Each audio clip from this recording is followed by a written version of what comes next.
परिषद आणि नगरपंचायतींच्या निवडणुकीमध्ये भारतीय जनता पार्टी सगळ्यात मोठा पक्ष ठरलेला आहे। भाजपचे 129 नगराध्यक्ष तर 3325 नगरसेवक निवडून आल्याचं मुख्यमंत्री फडणवीसांनी म्हटलं आहे।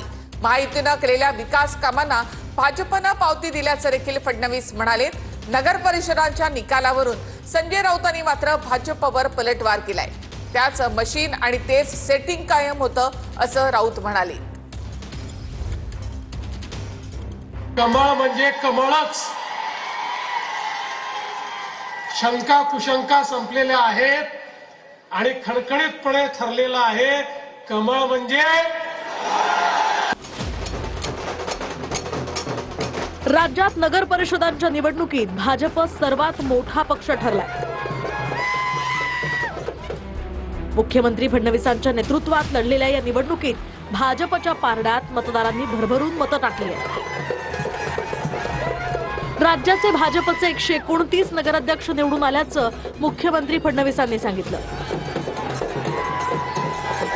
129 नगराध्यक्ष हे भारतीय जनता पक्षाचे निवडून आलेले आहेत। जे तिघांचे मिळून जे नगराध्यक्ष आहेत ते जवळपास 75% नगरसेवक आहेत, नगराध्यक्ष आहेत। नगरसेवकांचा जर विचार केला आता त्याच्यात दुपटीपेक्षा जास्त 3325 नगरसेवक। एक प्रकारे लोकांनी आमच्या विकास कामांना दिलेली पावती आहे। भाजप हा सर्व जातींचा, सर्व समाजांचा आणि सर्व भौगोलिक अशा पद्धतीने विस्तार असलेला पक्ष आता महाराष्ट्रात झालेला आहे। महाराष्ट्राचा नंबर 1 पक्ष हा भाजपच आहे।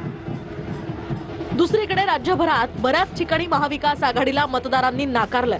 काँग्रेसचे 31, ठाकरेंच्या शिवसेनेचे 9 आणि शरद पवारांच्या राष्ट्रवादीचे 10 नगराध्यक्ष निवडून आले। आकड्यामध्ये अजिबात बदल झालेला नाही। भारतीय जनता पक्षानं मशीन त्याच पद्धतीने फिट केल्या, तेच आकडे राहायला पाहिजे। आकडे तरी बदलायला पाहिजे होते। पैशांची जी गारपीट झाली त्या गारपीटीपुढे कोण टिकणार? आम्ही उगवलेली, आम्ही पेरलेली शेतं सुद्धा त्याच्या खाली झुकली गेली।